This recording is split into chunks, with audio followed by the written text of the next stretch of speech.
Finish up dinner with me, and today I made chili cheese fries. Fries out of the air fryer. Putting the cheese on top so it will melt.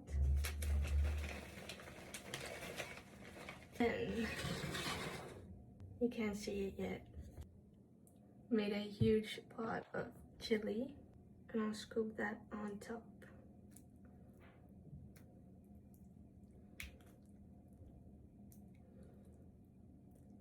I made it with beans and lentils and a whole bunch of random stuff. And it smells so good. A lot of leftovers. And then I've never had this. And this is what it looks like.